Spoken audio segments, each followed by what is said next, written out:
Hello dear student, जैसा कि आपको आइडिया है 11th के पार्ट को बिगनिंग से हमने स्टार्ट किया, जिसमें हमने unit and dimension, basic mathematics में trigonometry, differential, integration, functions, graph, इस पर चर्चा करी। इसके बाद हमने फिजिकल क्वांटिटी में स्केलर और वेक्टर पे डिस्कशन किया, डिटेल डिस्कशन किया। वेक्टर में हमने वेक्टर का summation, subtraction, vector multiplied by scalar and आज की क्लास में क्रॉस प्रोडक्ट पे चर्चा करेंगे। अगर आप लोग सिंसियर वीडियो देख रहे हैं तो कोई रीज़न नहीं है कि आपके एग्जाम के क्वेश्चंस सॉल्व करने में किसी भी तरीके की आपको डिफ़िकल्टी आएगी। तो स्टूडेंट से रिक्वेस्ट है कि इस वीडियो को सिंसियरली देखें और इस चैनल को आपका सहयोग मिलेगा। अगर आप इसको सब्सक्राइब और आगे बढ़ाएंगे तो हमें भी थोड़ा सा एनर्जी मिलेगी और आगे बढ़ने की, इसमें और ज़्यादा वर्क करने की। ठीक है, आज की क्लास हमारी क्रॉस प्रोडक्ट पे रहेगी। क्रॉस प्रोडक्ट जिसको वेक्टर प्रोडक्ट कहते हैं, वेक्टर प्रोडक्ट।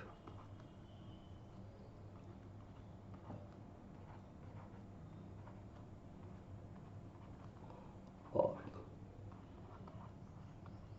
क्रॉस प्रोडक्ट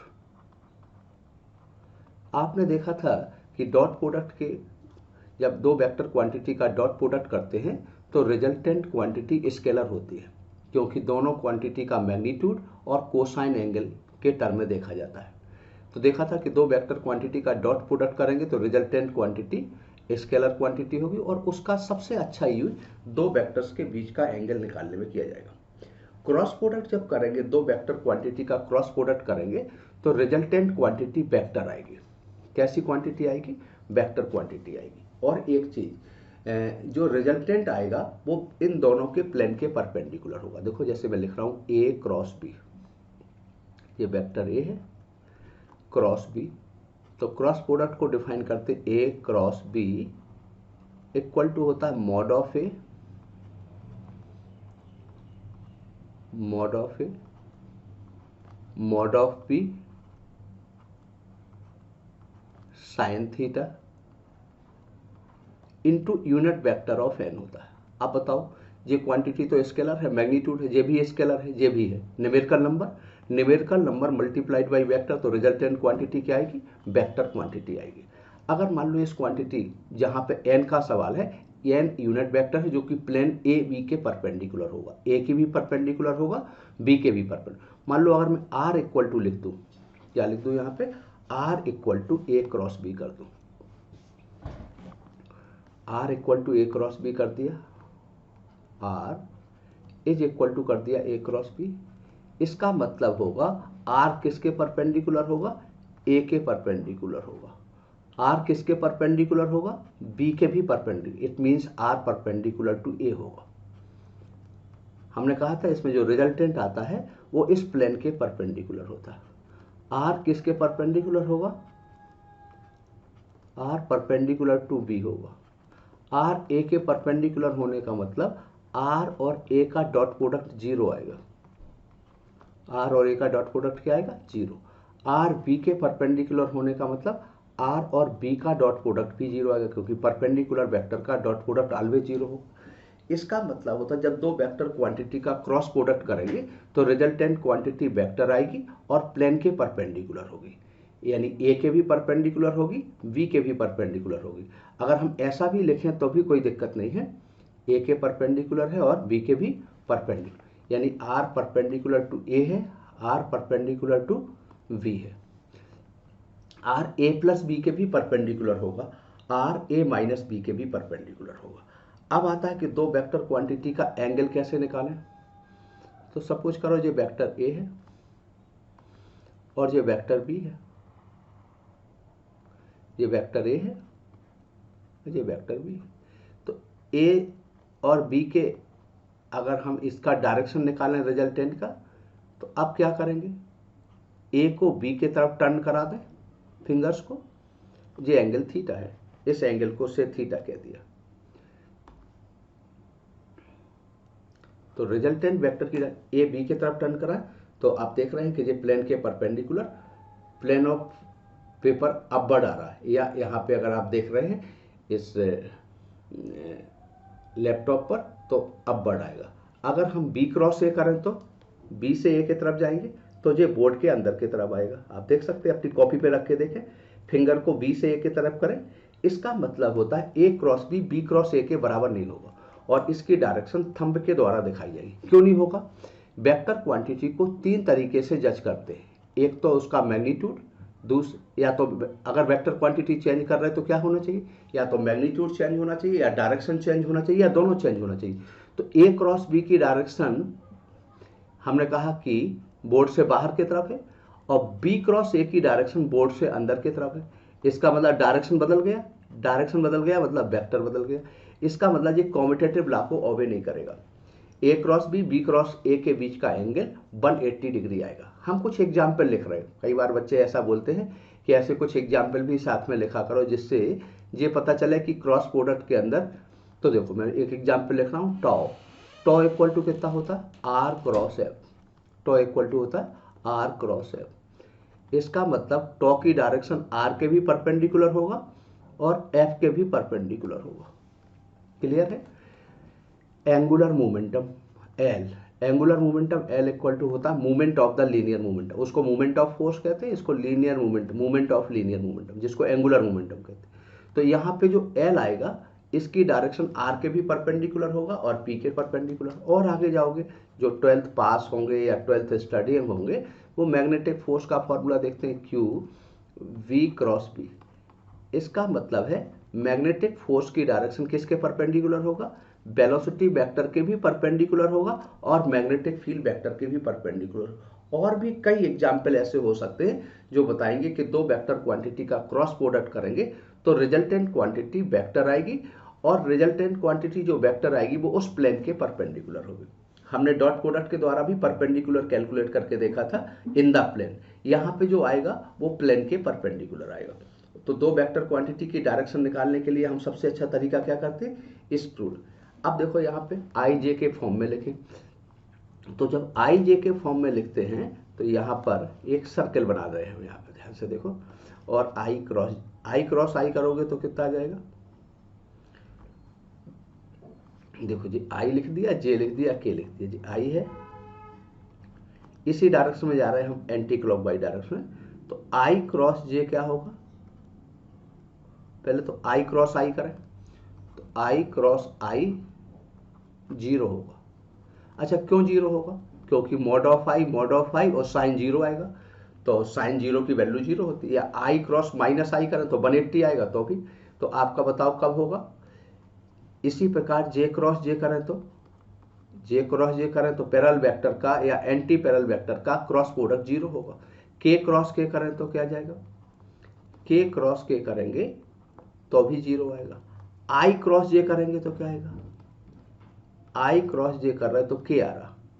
इसका मतलब हो गया आई माने पॉजिटिव एक्स, जे माने पॉजिटिव वाई और के माने पॉजिटिव जेड। इसका मतलब जे इस प्लेन के परपेंडिकुलर है। इसी डायरेक्शन में अगर जाओगे तो जे क्रॉस के करोगे तो कितना आएगा, जे क्रॉस के करोगे तो आई आ जाएगा, के क्रॉस आई करोगे तो कितना आ जाएगा, के क्रॉस आई करोगे तो जे आ जाएगा। अगर ये डायरेक्शन बदल दें, जे क्रॉस आई कर दो तो माइनस के आएगा। ठीक है, तो हमेशा इसका मतलब होगा कि जो क्रॉस प्रोडक्ट कर रहा है वो रिजल्टेंट वेक्टर आई के भी परपेंडिकुलर है जे के। यहाँ देखो जो आई आया जो कि जे और के, इसका मतलब रिजल्टेंट वेक्टर प्लेन के परपेंडिकुलर होगा। क्लियर है? मैं एक आध एग्जाम्पल के द्वारा भी बात कर रहा हूँ, थोड़ा सा और आगे लिख के पहले ये बता दूं कि पैरेलल वेक्टर का क्रॉस प्रोडक्ट क्या होता है, 0। जैसे आर इक्वल टू लिखा हमने, तो आर इक्वल टू फॉर्मूला क्या लिखा, आर इक्वल टू लिखा ए क्रॉस पी, यानी आपको ये पता चल गया कि आर ए के परपेंडिकुलर है और आर बी के भी परपेंडिकुलर है, ये पता चल गया। या अगर मैग्नीट्यूड वाइज बात करोगे तो ए बी साइन थीटा आ जाएगा, ए बी साइन थीटा। चूंकि अभी यहाँ पे वेक्टर का साइन लगा इसलिए मैं यूनिट वेक्टर से यूनिट वेक्टर क्या है, एन है unit vector perpendicular to the plane containing A and B. अगर यहाँ पे हम थीटा 0 कर दें, थीटा किसके बीच का एंगल है? वेक्टर ए और बी के बीच का angle. If theta equal to 0 और 180, इसका मतलब दो वेक्टर पैरेलल एंटी पैरेलल हैं, तो आर की वैल्यू 0 आ जाएगी। कैसे? साइन 0 की वैल्यू भी 0, और साइन में पाई का कोई सा भी इंटीजर मल्टीपल होगा तो आंसर 0 आएगा। अगर यहाँ पे थीटा 90 डिग्री कर दें, if theta equal to 90 degree, इसका मतलब है that is vector A perpendicular to vector B है। तो इस समय अगर हम मैग्नीट्यूड की बात करें तो इस समय जो मैग्नीट्यूड आएगा वो मैक्सिमम आएगा, ए बी आ जाएगा और मैक्सिमम आएगा। ठीक है। और अगर कोई एंगल पे ले रहे हैं तो नेचुरल है कि थीटा अगर 0 से 180 के बीच में है तो क्रॉस प्रोडक्ट पॉजिटिव ही आने वाला है। ठीक है। क्यों? क्योंकि 0 से लेके 180 तक आपको पता है साइन की वैल्यू कितना होता है? पॉजिटिव होती है। तो यहाँ तक मुझे लगता है क्रॉस प्रोडक्ट में। अब क्रॉस प्रोडक्ट का एक आध एग्जाम्पल डायरेक्शन को लेके करें पहले, फिर मैग्नीट्यूड को लेके करेंगे। तो डायरेक्शन को लेके करें, सपोज करो मैं एक एग्जाम्पल ऐसे कोई सेट कर दे रहा हूँ कि vector A directed towards east and vector B directed vertically upward, then direction of A cross B. Vector A directed due east and vector B directed due vertically upward और downward, जो लिखना हो। Vertically downward लिख दें, upward लिखना हो upward लिख दें। Then direction of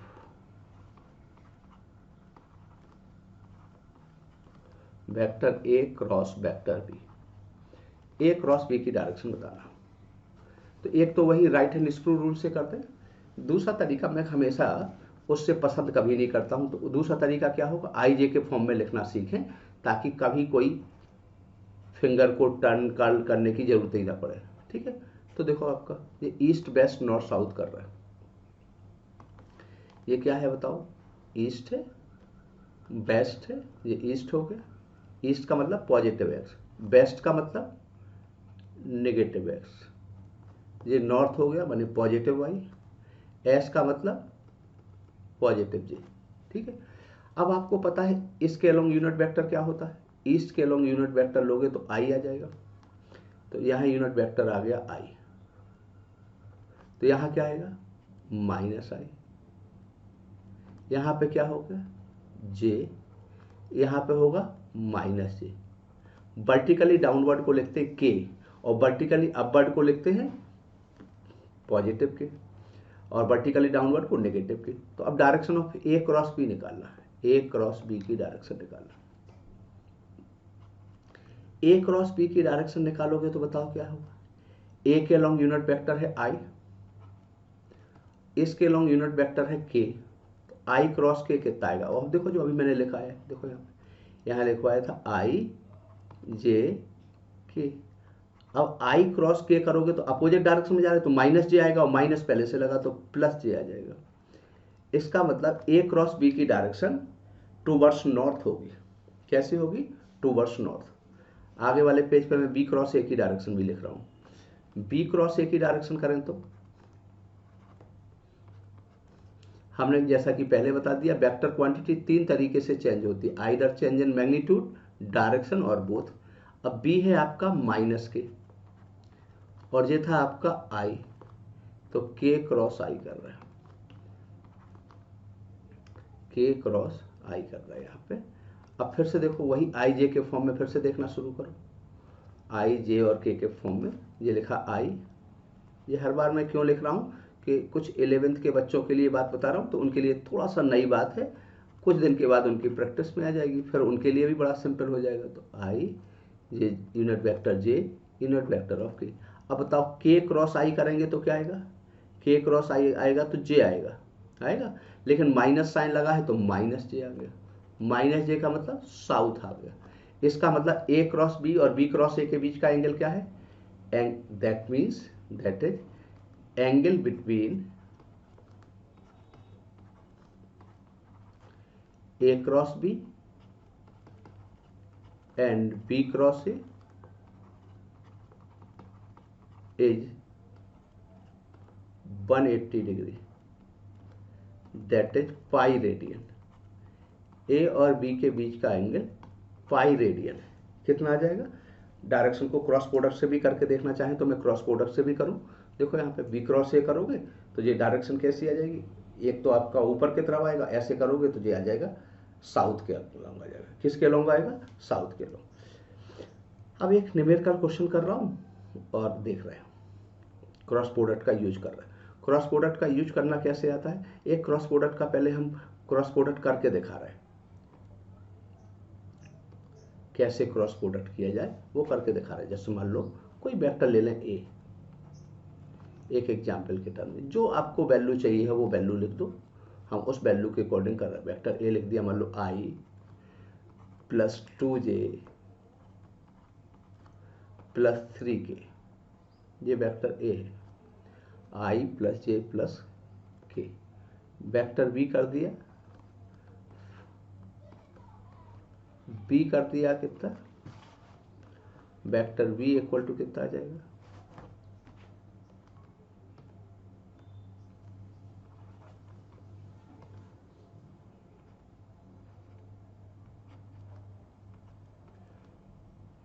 to I minus 4j plus 7k, ऐसा कर दिया। वैल्यू आप अपने मर्जी से एडजस्ट करें, उससे कोई फर्क नहीं पड़ना है। मैं तो आपको ए क्रॉस बी बता रहा हूँ, तो ए क्रॉस बी करना है हमें, ए क्रॉस बी। तो ज़्यादा अच्छा तरीका है कि अलग अलग आई जे के फॉर्म में ना लिख के इसको डिटर्मिनेंट के फॉर्म में लिख रहे हैं। किसके फॉर्म में लिख रहे हैं? आई जे के। इसको आई जे के कोफिशिएंट के टर्म, आई जे के कोफिशिएंट लिखते हैं, फिर क्रॉस प्रोडक्ट कैसे किया जाता है वो मैं सिखा रहा हूँ। देखो जी, आई लिख दिया, ये जे लिख दिया, ये के लिख दिया। यहाँ पे ध्यान से देखें, आई का कोफिशिएंट कितना है? 1, यहाँ 2, यहाँ 3, यहाँ 2 माइनस 4 और 7 है। अब क्रॉस प्रोडक्ट जब किया जाएगा तो आई वाला करेंगे तो इन दो का क्रॉस प्रोडक्ट करेंगे, इस तरफ इस डायरेक्शन को पॉजिटिव लेंगे, इसको क्या लेते हैं? पॉजिटिव, और इसको क्या लेते हैं? नेगेटिव। ठीक है। अब अगर यहाँ देखें, यहीं पे करके देख लेते हैं, क्योंकि मैं और आगे जाऊंगा ना तो मुझे बार बार ये डाटा देखना पड़ेगा, तो मैं यहाँ पे ही कर रहा हूँ। यहाँ आएगा या नहीं मुझे नहीं पता, पर आई लिख रहा हूँ। आई लिखूंगा तो बताओ कितना आ जाएगा? आई वाले को प्रेस कर दिया तो ये करेंगे तो ये पॉजिटिव लेंगे तो कितना आ गया? 14। इस करोगे तो नेगेटिव आएगा तो 12, नेगेटिव नेगेटिव पॉजिटिव हो जाएगा, -12। आई माइनस जे प्लस के फॉर्म में लिखते हैं। किसके फॉर्म में लिखते हैं? जब क्रॉस प्रोडक्ट करते हैं तो आई माइनस जे प्लस के। अब माइनस जे किया तो क्या आ जाएगा? ये माइनस जे। ऐसा करोगे तो ये 7 आ जाएगा, और ऐसा करेंगे तो 6 आएगा, ये नेगेटिव आएगा। अब जे वाले को प्रेस कर दिया, ठीक है। अब के वाले को कर रहे हैं, के वाले को कर रहे हैं तो इसको प्रेस कर दिया तो ये तो आपका क्रॉस प्रोडक्ट, ये इसका किया तो -4 आ गया, और इसको करोगे तो ये भी -4 आ गया, तो ये आर आ गई। किसकी वैल्यू आ गई? दोनों के क्रॉस प्रोडक्ट की वैल्यू आ गई। सॉल्व किया तो इसकी वैल्यू कितनी आ गई? यहाँ पे आई और ये ऐड करोगे तो 2 6 आ गया, माइनस माइनस माइनस ही रहेगा, यहाँ पे माइनस का जे रहेगा, और के कितना रहेगा? माइनस के 8 के रहेगा। ये आर आ गया, ये लिख दिया आपने सॉल्व करके। कोई कह सकता है कि आप कैसे माने कि ये ए और बी के परपेंडिकुलर है, तो इसका ए के साथ डॉट प्रोडक्ट करके दिखा रहे हैं। ठीक है, किसके साथ? ए के साथ डॉट प्रोडक्ट कर रहे हैं। तो आर डॉट ए करोगे तो आंसर क्या आना चाहिए? 0 आना चाहिए, अगर परपेंडिकुलर है। और 0 नहीं आ रहा है, इसका मतलब अभी तक का जो थ्योरी बताई वो गड़बड़ है, पर ऐसा होगा नहीं। आर की वैल्यू हमने निकाल दी, आर की वैल्यू निकालना, कितना वैल्यू निकाली आर की, 26i माइनस जे माइनस 8 के, 26i माइनस जे माइनस 8 के, ये तो हमारी वैल्यू आई है किसकी, आर की। डॉट ए किया, ए की वैल्यू था i प्लस 2j, फिर से एक बार हमें देखना पड़ेगा बेटा क्या लिखा था, i प्लस 2j प्लस 3 के, प्लस 3 के, ठीक है। अब हम डॉट प्रोडक्ट कर रहे हैं, i का i के साथ होता आपको पता है, तो ये कितना आएगा 26, जे का जे के साथ होगा तो ये आ जाएगा माइनस के 4, के का के साथ होगा तो माइनस के 20,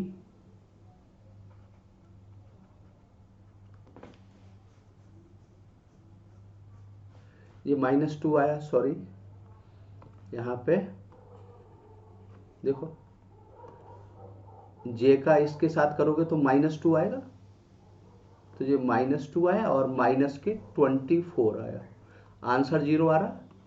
इसका मतलब है आर परपेंडिकुलर टू ए है। चलो आर का बी के साथ डॉट प्रोडक्ट करके देखें, आर डॉट बी करके देखें, वो कितना आ रहा, वो भी 0 आएगा। 26i कैप माइनस जे माइनस 8 के, अब बी की वैल्यू बताओ कितनी है, तो फिर मुझे थोड़ा सा पीछे जाके देखना पड़ेगा 1 मिनट के लिए। 2i माइनस 4j प्लस 7 के, 2i माइनस 4j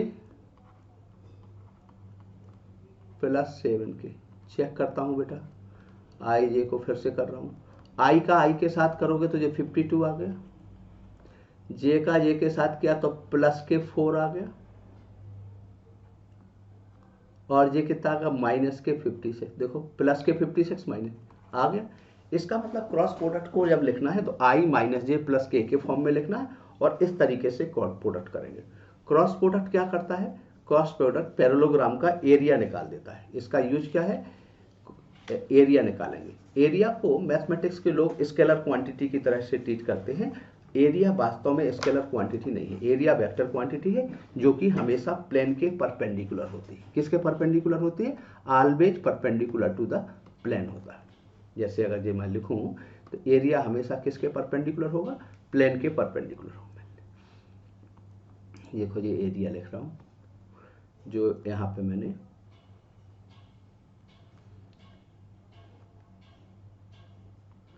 पैरेललोग्राम बना रहा हूँ, ये ए है, ये बी है,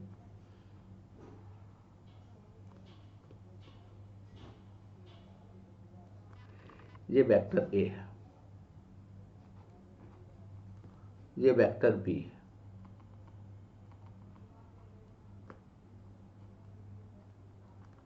ये वेक्टर ए है। अब मान लो अगर इसका हमें परपेंडिकुलर ड्रॉ करना है तो ऐसा परपेंडिकुलर आ जाएगा। परपेंडिकुलर को मैं रेड कलर से ड्रॉ कर दे रहा हूँ यहाँ पे, तो ये परपेंडिकुलर आ गया। ये एंगल थीटा है, ये एंगल लिया थीटा, ये बी है, तो बी का इस डायरेक्शन में परपेंडिकुलर इतना लिख दिया। तो बताओ एरिया इक्वल टू क्या होता है, area equal to base into height होगा, बेस इंटू हाइट। बेस क्या है, ए वेक्टर ए है, और हाइट क्या है, ये पी है, तो ये एरिया आ जाएगा, ए इंटू पी। अब इसको थोड़ा सा लिखें तो ए तो ए है, और पी का इस डायरेक्शन में कंपोनेंट क्या है, बी साइन थीटा, तो ए बी साइन थीटा आ गया, ये एरिया। इसी को ए क्रॉस बी लिख सकते कि नहीं लिख सकते, डायरेक्शन का जहां तक सवाल है वो इसके परपेंडिकुलर आ गया, तो ये एरिया आ गया। तो ये एरिया को कैलकुलेट करने का तरीका है, ठीक है। मान लो एक पैरेललोग्राम दे दिया, एक सिंपल सा एग्जाम्पल ले लिया, ए इक्वल टू, छोटा सा एग्जाम्पल ले रहा हूँ, क्यों छोटा सा ले रहा हूँ, एरिया ऑफ पैरेललोग्राम निकालना। ए वेक्टर है मान लो I plus J, and B vector है, साइड है ये पैरेललोग्राम की साइड है, ये क्या है, पैरेललोग्राम की साइड, 2i माइनस 4j, ये साइड ए है, ये साइड ए एडजेसेंट साइड है, एरिया ऑफ पैरेललोग्राम निकालना है, एरिया ऑफ पैरेललोग्राम निकालना है।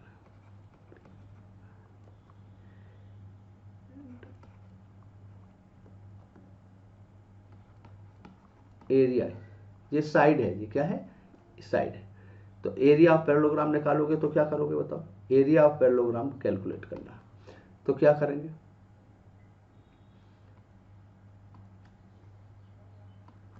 एरिया ऑफ पैरेललोग्राम निकालोगे तो ए क्रॉस बी करोगे, ये आएगा एरिया ऑफ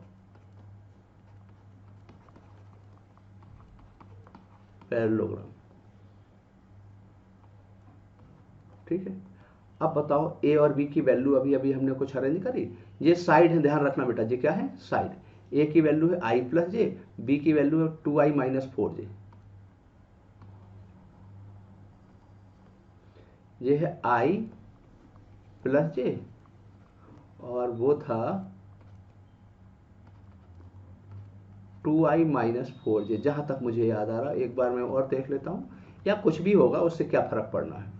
ठीक है, क्यों देखना है, इसको आई जे के फॉर्म में लिखें, इसको लिखोगे आई जे के, हालांकि के का कोई, यहाँ पे आई का कोफिशिएंट है 1, जे का कोफिशिएंट 1, के का 0 है। बिना सॉल्व करे बताऊं, ये 2D पिक्चर है एक्स वाई प्लेन में, तो एरिया जेड के लॉन्ग आना चाहिए, तभी प्लेन के परपेंडिकुलर होगा। इसका मतलब केवल के का टर्म आना चाहिए और कुछ नहीं आना चाहिए। बिना सॉल्व करे आप यहां तक पहुंच गए वेक्टर की थ्योरी से, वेक्टर के कॉन्सेप्ट से। आई करोगे 0 आ जाएगा, देखना आई करा तो देखो ये 0, ये 0। आई माइनस जे लिखोगे, माइनस जे लिखोगे तो क्या आ जाएगा बताओ, आई माइनस जे लिखा तो बताओ जे करोगे तो जे वाला करेंगे, तो जे 0, जे 0, 0 आ गया। अब के करोगे तो क्या आ गया, के वाला प्रेस करोगे तो ये आ जाएगा माइनस के 4 और ये माइनस के 2, तो माइनस के 4 माइनस के 2। एरिया कितना आ गया बताओ, एरिया ऑफ पैरेललोग्राम आ गया माइनस के 6 के, जो कि ए के भी परपेंडिकुलर है। हाँ, अब आप ये कह सकते हैं एरिया यहाँ पे नेगेटिव जेड के लॉन्ग होगा, जो वेक्टर दिया गया है उस वेक्टर के हिसाब से देखें। अगर इसका एरिया निकालें, अगर साइड मीटर में दी गई है तो मीटर स्क्वायर, सेंटीमीटर में दिया गया तो सेंटीमीटर स्क्वायर, तो एरिया जो आया वो लगभग 6, एरिया जो आया वो 6 यूनिट आया, डायरेक्शन नेगेटिव जेड में आ गया। टॉर्क वगैरह ये सब कुछ क्वेश्चन इसी प्रिंसिपल से करेंगे, तो गिवन टाइम के अंदर क्वेश्चन सॉल्व हो जाएंगे। ठीक है, क्रॉस प्रोडक्ट पे कुछ और क्वेश्चन एक आध कर लेता हूं। चलिए, ये हम आईआईटी मेंस के लेवल का एक क्वेश्चन दे रहे हैं।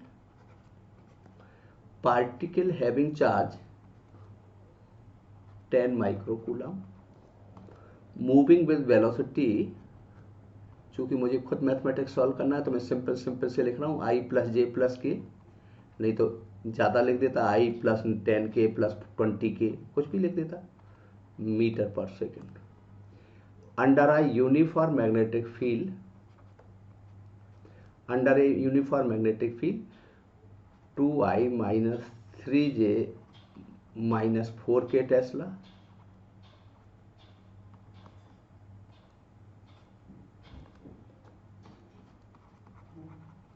Power delivered by magnetic force, power delivered by magnetic force, ये लास्ट क्वेश्चन है। ठीक है, power delivered by magnetic force. अब बताओ, पावर निकालने के लिए हमें क्या चाहिए, पावर हमने कहा था हमेशा फोर्स या टॉर्क के साथ एसोसिएटेड होता है, फोर्स के साथ तब जब ट्रांसलेशनल की बात कर रहे हैं, टॉर्क। अब देखो यहाँ पे फोर्स का फॉर्मूला क्या होगा, अभी अभी लिखा था जब एग्जाम पे लिखा था, क्यू बी क्रॉस बी,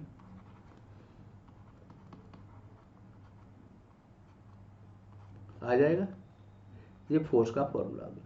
यहाँ पे आई जे के फॉर्म में लिखोगे तो बी क्रॉस बी आ जाएगा, यहाँ से हमने निकाल दिया बी क्रॉस बी, फिर क्यू से बाद में मल्टीप्लाइड कर लेंगे तो कितना आ गया, आई जे के 1 1 1, ये है 2 माइनस 3 माइनस 4, आई करोगे तो कितना आ जाएगा, ये माइनस के 4 आएगा और ये क्या आएगा माइनस के 3, तो -1 आ जाएगा।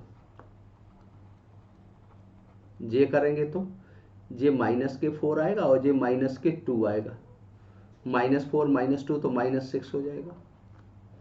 के करेंगे तो फिर यहाँ देखो के करेंगे तो ये आ जाएगा -3 और -2 -5 आ गया।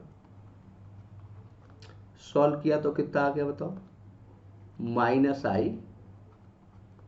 + 6j -5k, ये आ गया आपका। चार्ज का मल्टीप्लाइड करेंगे। अब आगे निकालना हमें पावर।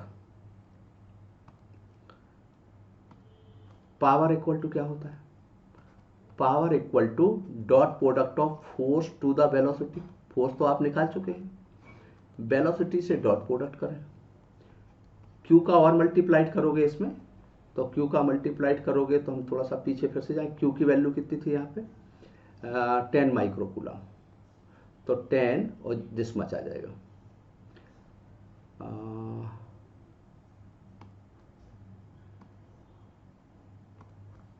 10 माइक्रोकूलम करोगे तो 10⁻⁻6, ये तो कोई बहुत बड़ी बात नहीं। और यहाँ पर -i + 6j -5k, -i + 6j -5k into velocity लिख दें। वेलोसिटी शायद था i + j + k।